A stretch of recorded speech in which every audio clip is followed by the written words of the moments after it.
Chers étudiantes et étudiants, nous voici maintenant à notre 7e leçon du module de mathématiques 2.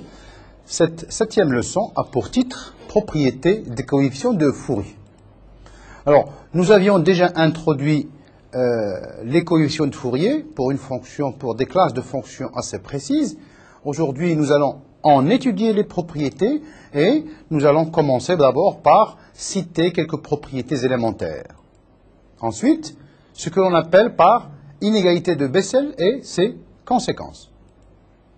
Puis, coefficient de Fourier des applications dérivées, puisque l'on sait que, comme toujours, il doit y avoir une relation entre les notions que nous introduisons, les notions nouvelles, et la continuité, la dérivabilité, et peut-être pourquoi pas l'intégration. Donc, déjà, on a vu la relation avec la continuité pour trouver ces coefficients de Fourier. Maintenant, nous allons voir, dans cette partie-là, la relation des coefficients de Fourier avec la dérivation et les applications dérivées.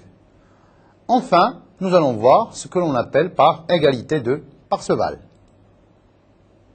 Propriétés élémentaires.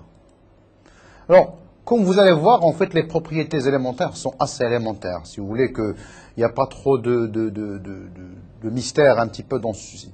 Alors, les applications qui a toute fonction f dans l'espace E de pi, qui, je rappelle, c'est l'ensemble des fonctions continues par morceau de pi périodique.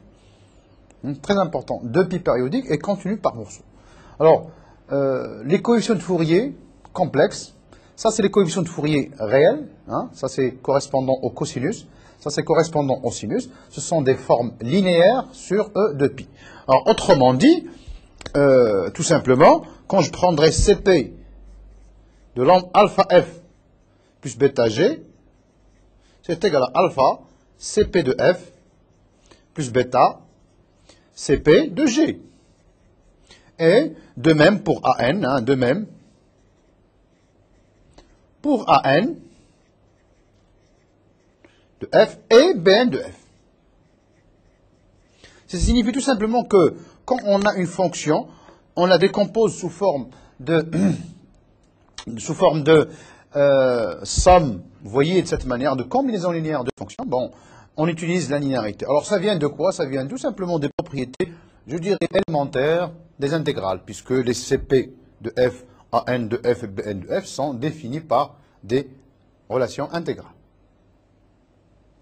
Cas de fonction réelle, soit f un élément, c'est-à-dire une fonction continue par morceau de pi périodique à valeur réelle, pour tout entier naturel, on va avoir c moins n de f égale à Cn de f conjugué.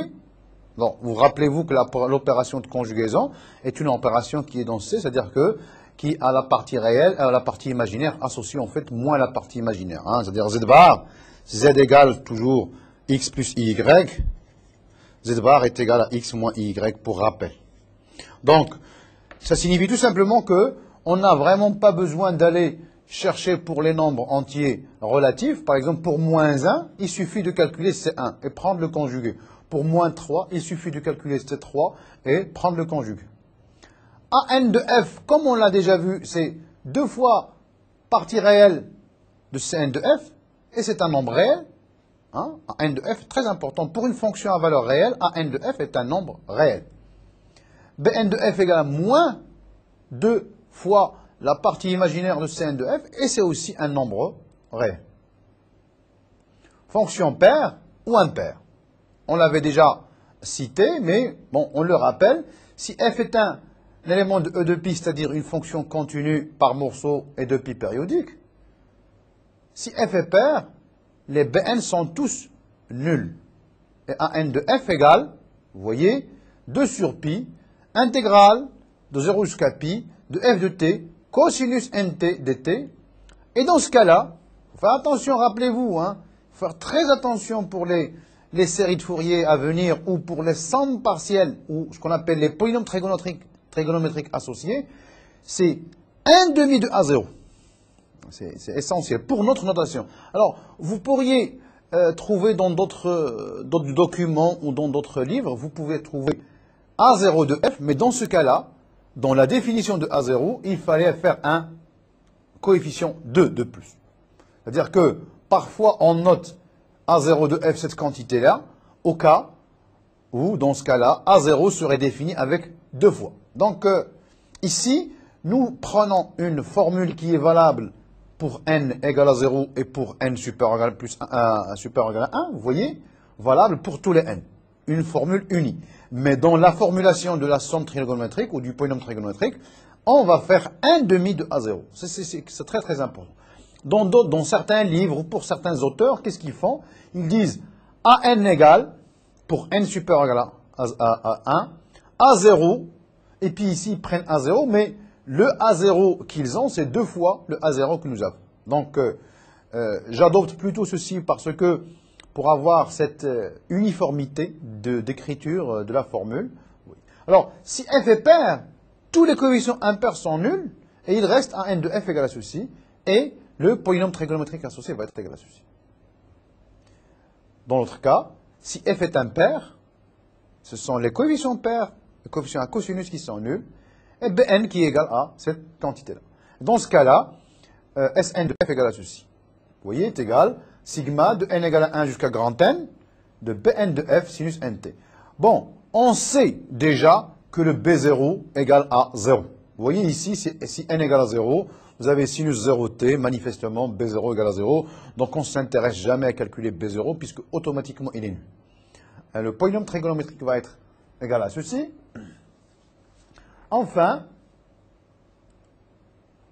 nous allons commencer d'abord par voir ce que c'est que l'inégalité de Bessel et ses conséquences. Inégalité de Bessel. Vous voyez un petit peu ce qui nous intéresse?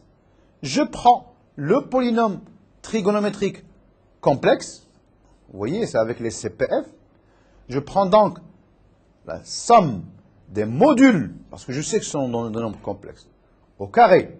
Alors, qu'est-ce qu'on a? Nous avons sigma d p égale à moins n jusqu'à plus n de module de CPF au carré est inférieur ou égal à 1 sur 2 pi intégrale de moins pi à plus pi de module de f de t au carré. Donc, vous savez, c'est des nombres complexes. Ou, bien sûr, cette quantité-là, en fait, ce n'est que la norme. Donc, on va donner une interprétation un petit peu de cette inégalité de Bessel qui est très très importante.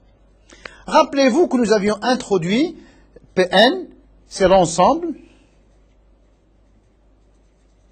des polynômes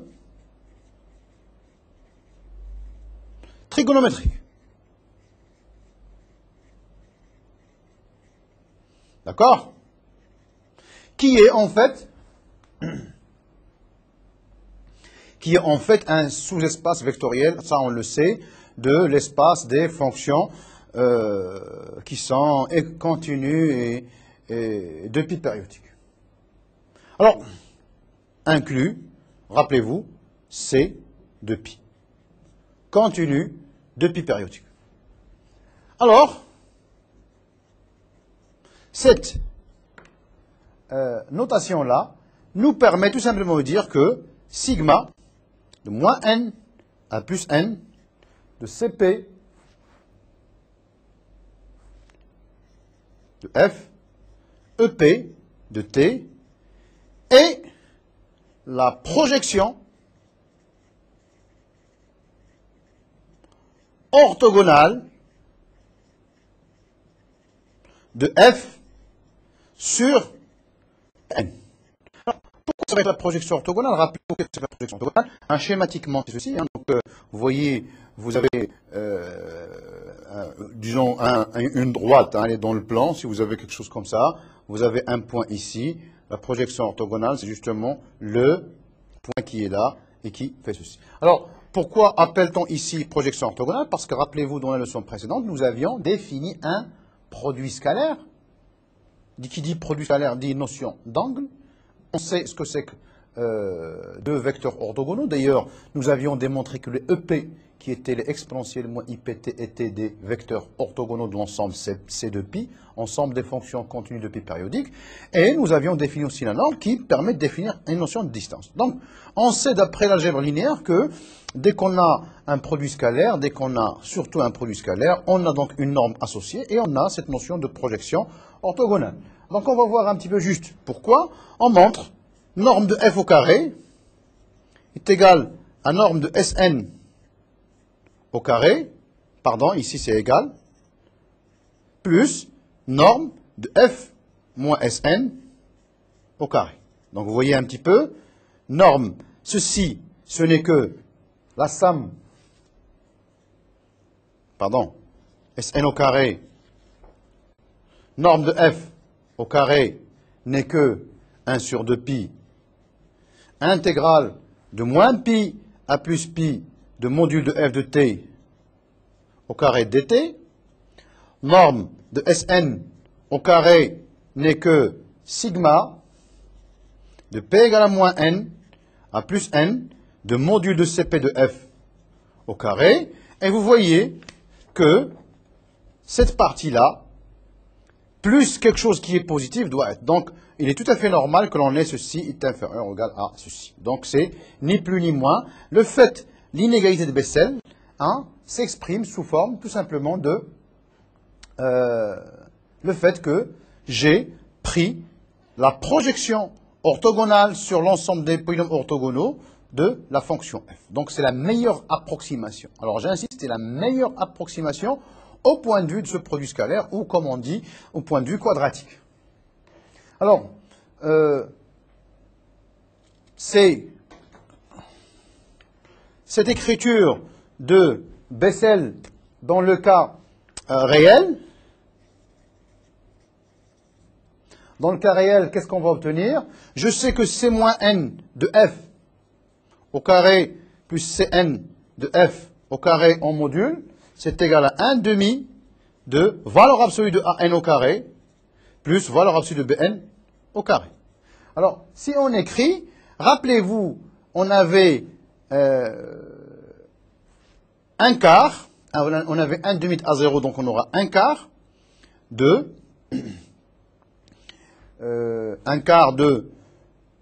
A0. Bon, je ne vais plus écrire f, là, je l'écris quand même, au carré, plus cette sommation, 1 demi, somme de n égale à 1 à l'infini de module de an au carré, plus module de bn au carré. Ça exprime tout simplement qu'on aura, c'est la quantité sigma de p égale à moins l'infini à plus l'infini et cpf au carré. Ça va être égal à 1 sur 2 pi, intégrale de moins pi à plus pi de module de f de t au carré dt. Alors, vous voyez ici qu'on peut sortir un demi, et donc, finalement, cette égalité de Bessel donnera tout simplement, donc vous voyez ici, c'est inférieur ou égal, pardon, hein, ceci, exactement. Donc, on peut sortir ici un quart, un demi, enfin un demi, ici un demi, donc, alors, de toute façon, pour écrire ça dans le cas réel, il suffit d'écrire tout simplement que la relation entre Cp, C moins P et les AN. Alors, les conséquences de cette inégalité de Bessel, c'est que la série des Cn de f au carré, en module, bien sûr, et la série, donc ce sont des séries, ici, à terme positif, parce que je prends ici des modules. Et la série des C moins n de f au carré sont convergentes. C'est très important. De même, donc vous voyez ça de la même manière, de même, les séries sigma de an au carré et bn de f au carré sont évidemment convergentes.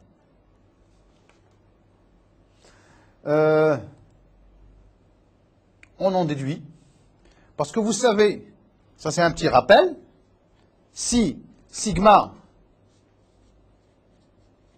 un converge, entraîne que un tend vers 0 quand n tend vers plus l'infini. Attention, on avait dit pour les séries numériques quelconques, hein, aussi complexes, que dans l'autre sens, ce n'est pas vrai. Donc, nous savons que maintenant, les séries avec sigma de Cp f en module au carré convergent, sigma des valeurs absolues de an au carré convergent, sigma des bn au carré en module convergent, donc nécessairement la limite de Cp de f égale à la limite, donc ici c'est quand p tend vers plus ou moins l'infini, puisqu'on avait considéré Cp et C moins P, ici quand n tend vers plus l'infini, et ici quand n tend vers plus l'infini, donc on obtiendra quelque chose qui tend vers 0. Donc, quelque chose de très important quand vous calculez les coefficients de Fourier d'une certaine fonction, la moindre des choses, faites vérifier quand même que vos coefficients tendent vers 0. Parce que si vous obtenez des quantités qui ne tendent pas vers 0, c'est que vous vous êtes trompé quelque part. Donc, c'est très très important. Hein? Donc, c'est une condition, je dirais, nécessaire. Il n'est pas suffisante. À chaque fois que vous avez une fonction, quand vous calculez vos coefficients de Fourier, essayez de vérifier ceci. Si ceci n'est pas vrai, c'est que vous vous êtes trompé. Donc, c'est un moyen qui est assez simple, si vous voulez, pour vérifier parfois si on n'a pas fait d'erreur. Alors maintenant, nous allons passer aux coefficients de Fourier des applications dérivées. Je prends f, un élément de E de pi, c'est-à-dire continu par morceau de pi périodique. On suppose que f, dans ce cas-là, est continu et de classe C1 par morceau. Alors pourquoi on s'intéresse à classe C1 par morceau? Classe C1 par morceau, ça signifie que la fonction est déjà continue et que sa dérivée est continue par morceau. Justement, qu'est-ce qu'on dit? Sa dérivée est continue par morceau. C'est pour que l'on puisse être dans le cas d'appliquer cette notion de calcul, disons-le, de coefficient de Fourier à f'. Donc, on a ceci. Si je suppose que f est continu et C1 par morceau, f' est aussi continu par morceau et de pi périodique. Bien sûr, parce que ça, vous savez déjà. Si f est périodique, sa dérivée est périodique. Bon, toutes ces dérivées vont être périodiques.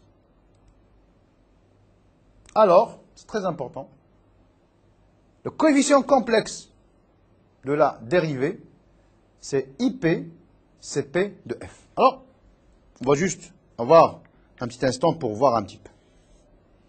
Rappelons-nous, c'est quoi le CP de f? 1 sur 2 pi, intégrale de moins pi à plus pi, de f de t, exponentielle moins IPT dt. Donc ça, c'est CP de f. CP de f' va être égal à 1 sur 2 pi, intégrale de moins pi, a plus pi, de f' de t, exponentielle moins IPT dt. Alors, vous voyez, j'ai ici f'. Vous voyez ici, j'ai une exponentielle que je peux facilement intégrer. Donc, il est tout à fait clair que ce que l'on va faire, on va intégrer par partie. Donc, c'est de la forme u'v égale uv moins uv'. Donc, j'aurai CP de f' va être égal à 1 sur 2 pi, intégrale, donc j'aurai f de t, exponentielle moins IPT, compris entre moins pi et plus pi, moins intégrale de moins pi à plus pi.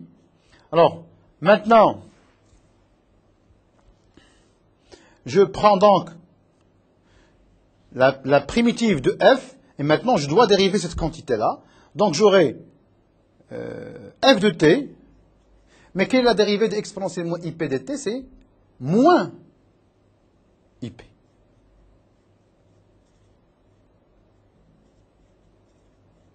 Alors, cette quantité-là, vous voyez, parce que exponentielle moins ip pi, donc ça fait cosinus p pi plus i sinus p pi, donc ça va être des choses nulles. Qu'est-ce qui va me rester? Ici, c'est un moins, ici, c'est un moins, donc je vais avoir ip, 1 sur 2 pi, intégrale de moins pi à plus pi, de f de t, exponentielle moins i, pt, dt. Donc, ce n'est que le coefficient de Fourier complexe de f. Donc, le coefficient de Fourier de la dérivée, c'est IP fois le coefficient complexe de la fonction. Alors, ce qu'on peut en déduire, vous voyez maintenant, si je peux travailler avec f seconde, je dois multiplier par IP 2 fois. Donc, CP de f seconde, c'est-à-dire la deuxième dérivée, est égal à moins P carré CP de f. Bon, on peut maintenant, par récurrence, avoir un certain nombre d'informations. Alors, avec ces hypothèses, c'est-à-dire que f est de classe C1 par morceau, CP de f est un petit taux de 1 sur P. C'est-à-dire, il est négligeable devant 1 sur P, quand P tend vers plus ou moins l'infini. Alors, tout le calcul que nous avons fait ici, il est valable aussi pour AN de f et pour BN de f. Bon, c'est la même chose puisque les AN et les BN sont définis tout simplement comme combinaison des CP de f et C moins P de f. Donc, nous obtenons ici de cette manière, donc de la même façon, AN de f est un petit de 1 sur n, Bn de f est égal à un O de 1 sur n. Alors, ce que l'on fait pour dérivée première, nous allons aussi le faire pour d'autres dérivées. Alors, on suppose que f est de classe CK-1. Rappelez-vous que tout à l'heure, nous avions pris C0, continu, et CK par morceau. Tout à l'heure, nous avions parlé de C1 par morceau. Alors, pour tout entier relatif P, CP de la dérivée KIM, ce n'est que IP à la puissance K CP de F. Et là, vous voyez, selon les propriétés de I au carré égale à moins 1, on aura à faire des cas. Si K est pair, vous aurez de la forme moins P à la puissance K avec un certain moins 1, avec une certaine puissance, parce que I carré est égal à moins 1. Si K est impair, vous aurez toujours un I ici avec des signes plus ou moins. Donc, ça va osciller entre des plus et des moins dans le cas K pair. Ça va osciller entre des plus I et des moins I dans le cas impair. Donc,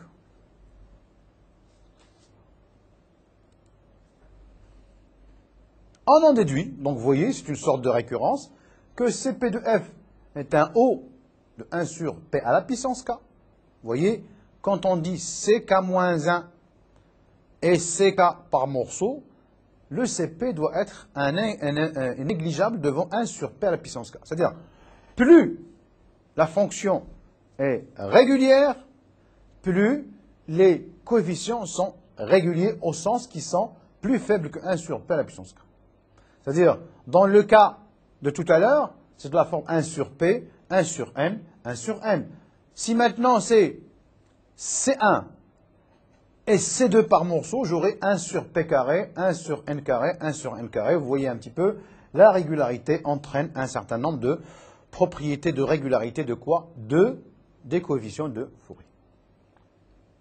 Égalité de Parseval.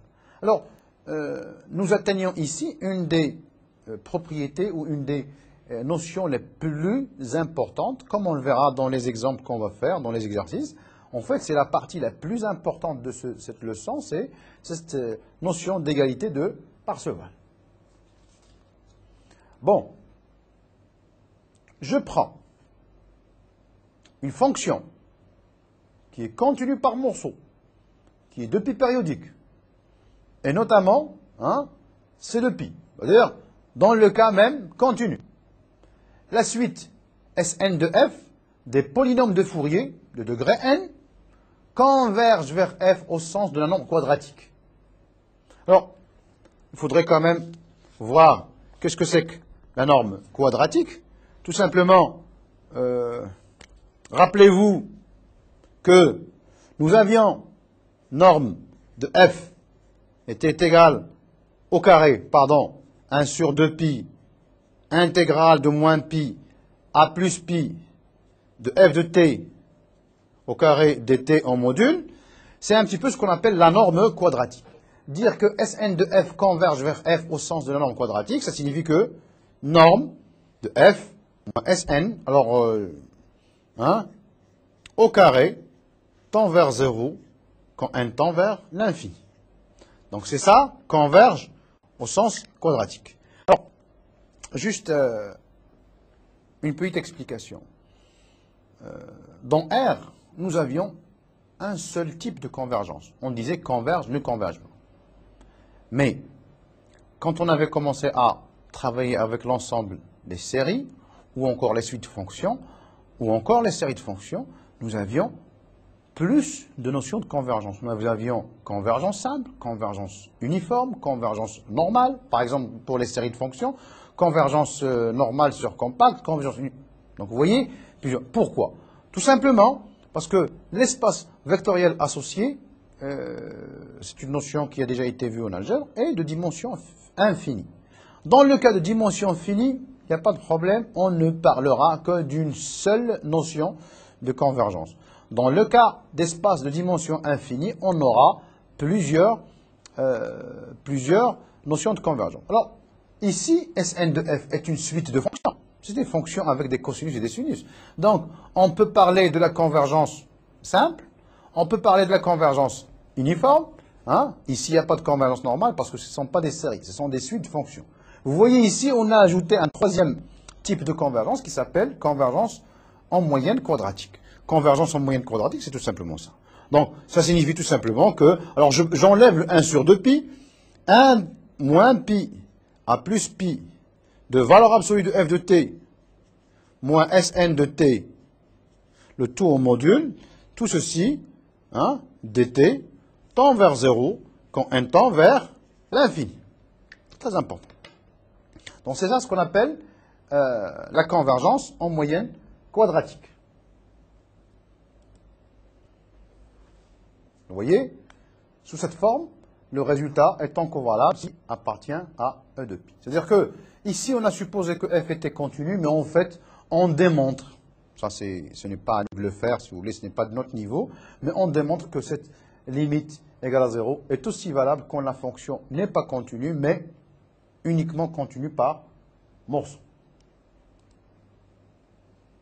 Égalité de Parseval. Donc, f continue par morceau de pi périodique.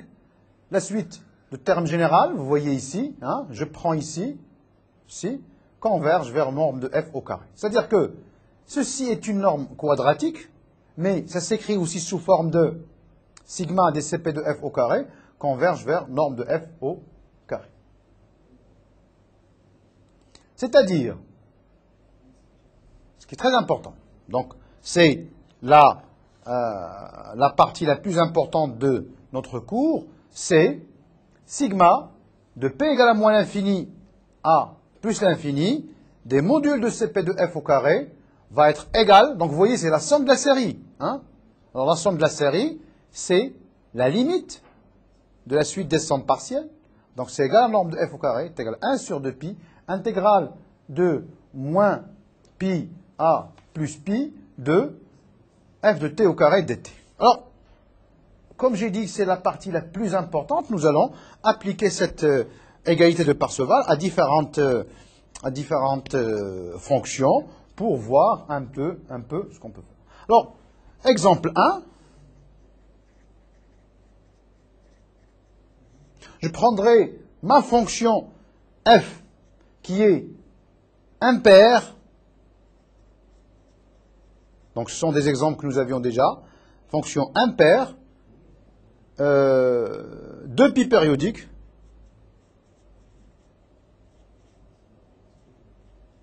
qui vaut f de t égale 1 pour t appartient à 0, 1, f de npi égale à 0. Donc le dessin, ça va être comme ceci. Je dirais, ce sont les signaux. Ça c'est pi, ça c'est moins pi, moins 2pi, plus 2pi, plus 3pi, ainsi de suite et ainsi de suite. Donc ici c'est 1, donc j'aurai comme ça. On voit qu'il y a des discontinuités, donc j'enlève.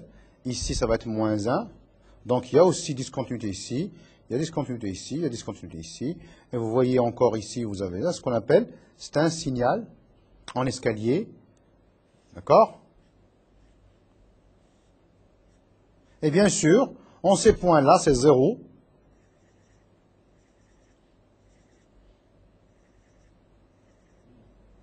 Etc., etc. Vous voyez ici l'imparité, et vous voyez ici la périodicité. Cette partie-là, donc, pardon, je peux avoir aussi la même chose ici, vous voyez.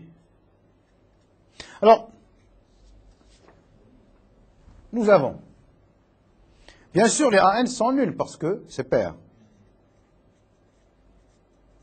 Alors, si on calcule Bn, nous allons trouver que Bn égale à 2 sur npi. Alors, c'est un calcul simple. 1 moins 1 à la puissance 1. C'est-à-dire, B de P égale à 0 et B de P plus 1, et c'est ça qui nous intéresse, égale à 4 sur pi de P plus 1. Donc, jusqu'à maintenant, les choses sont simples. Première étape. Je vérifie quand même que les BN, les AN sont tendent vers 0. Les AN sont tous nuls, il n'y a pas de problème. Les B de P sont tous nuls, il n'y a pas de problème. Ceux-là, quand P tend vers plus l'infini, ça tend effectivement vers 0. Donc c'est au moins là, moins des choses. Alors, appliquant un petit peu cette égalité de Parseval, alors, Parseval, qu'est-ce qu'elle va nous donner? Il va nous donner sigma P supérieur ou égal à 0 de 16, donc c'est les modules de Bn au carré, sur pi au carré, 2p plus 1 au carré, va être égal à l'intégrale, 1 sur 2 pi, l'intégrale de moins pi plus pi de f de t au carré de t, en utilisant l'imparité, donc ça va nous donner finalement égal à 2. Finalement, sigma, alors ça c'est très important, parce que rappelez-vous que une des difficultés que nous avions dans le cas des séries numériques, c'était surtout trouver leur somme. On avait des critères pour voir la convergence, mais la somme était très difficile. Donc ici, sigma de p supérieur ou égal à 0 de 1 sur 2p plus 1 au carré va être égal à pi au carré sur 8. Donc ça, on n'aurait pas pu l'imaginer. Alors, une petite application. Moi, je cherche à trouver sigma pour n supérieur ou égal à 1 de 1 sur n au carré. Donc, question. Cette série-là, comment je peux l'écrire? Ici, n peut être pair comme il peut être impair. Donc, je vais noter ça sous forme sigma de p supérieur ou égal à 0 de 1 sur 2p plus 1 au carré, plus 1 sigma pour p supérieur ou égal à 1 de 1 sur 2p au carré. Alors, j'ai eu le droit de séparer tout simplement parce que les deux séries sont absolument sont convergentes. S'ils n'étaient pas convergentes, je n'aurais pas eu le droit de les séparer. Donc attention, donc ça c'est très très important. Ici, celle-là on sait qu'elle est absolument convergente. Celle-là est absolument convergente puisque elle est équivalente de 1 sur 4p carré, c'est la même chose. Mais, qu'est-ce que je remarque? Ici c'est p est je dirais une variable muette. Donc cette somme-là et cette somme-là, elles sont presque les mêmes. Ici j'ai la somme S, ici j'ai 1 quart. Donc qu'est-ce qui va me rester? 3 quarts de sigma de n supérieur ou égal à 1 de 1 sur n carré va être égal à la somme de celle-là qui est égale à pi carré sur 8. Donc sigma, très important, de 1 sur n au carré va être égal à, vous voyez, 4 pi carré sur 24, donc c'est égal à pi au carré sur 6, comme on l'avait déjà annoncé. Alors, lors du cours sur les séries numériques, nous avions dit que sigma, c'était la série de Riemann d'exposant 2. J'avais énoncé que c'était égal à pi carré sur 6 sans montrer comment. Alors maintenant, voilà comment on montre que sigma de 1 sur n carré égale à pi carré sur 6. Donc, si vous voulez, c'est une application, je dirais, simple de Parseval. Autre manière aussi d'utiliser ce Parseval-là, si j'ai envie de calculer sigma de n supérieur ou égal à 1 de moins 1 à la puissance n sur n au carré. Alors, je vais dire aussi de la même manière, et c'est absolument convergent, pour les termes pairs, ça me donnera sigma de 1 sur 2p au carré, et pour les termes impairs, j'aurai des moins, donc sigma de p supérieur ou égal à 0 de 1 sur 2p plus 1 au carré. Alors, ça je sais maintenant que c'est égal à 1 quart de pi carré sur 6, moins pi au carré sur 8, et donc ça va nous donner quoi?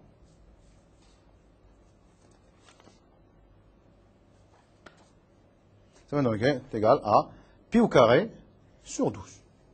Donc, avouez quand même que cette égalité de Parseval est très très importante, au moins dans le calcul de certaines séries, la somme de certaines séries numériques. Alors, autre exemple qui est pour moi très très important, c'est prendre la fonction, exemple 2, c'est prendre la fonction f de t qui est paire de pi périodique tel que f de t égale à t pour t appartenant à 0 pi.